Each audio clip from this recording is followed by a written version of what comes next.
Hey everybody, this is Nancy Norbeck with this week's Creative Pep Talk. And this time I want to talk about slowing down. Now, if you have listened to me for any length of time, I probably don't have to tell you that I have a brain that goes a mile a minute. And so it is super, super easy for me to fall into the trap of I have to do every single thing right now. And, don't get in my way, has to happen right this second, rush, rush, rush. I'm also an inveterate attempter of multitasking, even though multitasking has been proven to be something the human brain does not do. It's something that was invented for computers and humans because we always want to turn ourselves into machines, tried to do it and convinced ourselves that we could. That's a lie. But that's a separate thing. So slowing down, if you are used to going at a supersonic speed, can feel incredibly painful because it's just like nothing is happening. And that can be really frustrating if your whole system is primed for the adrenaline rush that is constantly rushing around like a crazy person. So if you want to try this, I suggest you do it in little pieces. Slow down a little bit here, slow down a little bit there. But why would you want to? Because you will get more things done and you will do them better. When you're rushing all the time, your brain is flooded with adrenaline and it is trying to fire at a rate that no one should have to sustain. Now, there are people who will insist that they do better under pressure because they think they need that adrenaline rush. But the fact is, when you've got all of that going on up here in the gray matter, it's really hard to see straight. As you may have noticed, if you are the kind of person who chronically runs late and rushes around to get out the door, I may or may not be guilty of this myself, then you realize after a while, even if you can't stop yourself or don't think you can stop yourself, that all you're doing is creating confusion in your own head. You can't keep track of where you put all the things you need, where your kids are, what you told somebody else, what time are you actually supposed to be there? It all becomes a confused mess inside your head.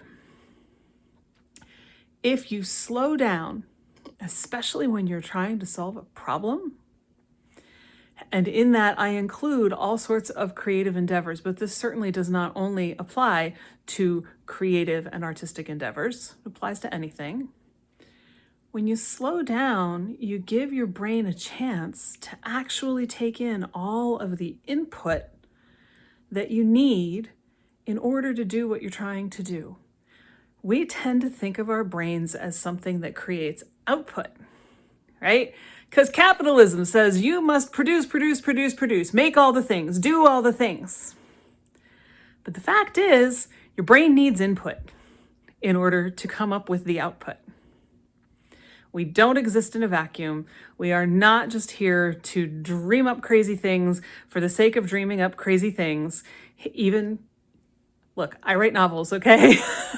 I mean, it's kind of my job to write crazy things, but they don't come from nowhere. They can't happen without something to feed them. If you don't slow down, you can't feed your brain. If you don't slow down, you also can't pay attention well.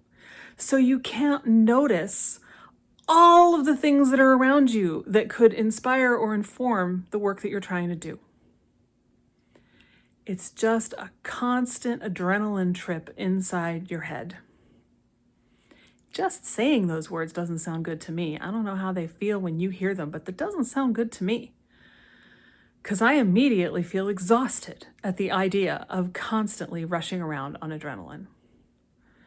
So if you are stuck, if you don't know where to start, if you have a problem that seems intractable, give yourself a chance to slow down.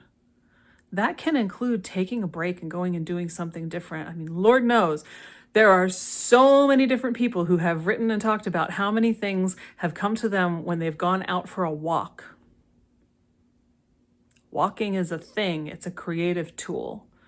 But it can be a creative tool just to sit down and stare out the window for 5 minutes. That works too. Either way, you rest your head. Go meditate for a while.